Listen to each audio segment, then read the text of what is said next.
Hello, Assalamu alaikum. It's me, Sabina, with my May 2022 newsletter video blog summary.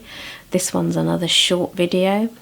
This month I'm continuing to heal from my shoulder procedure that I had in January, and I'm learning to live with the pain in my right shoulder.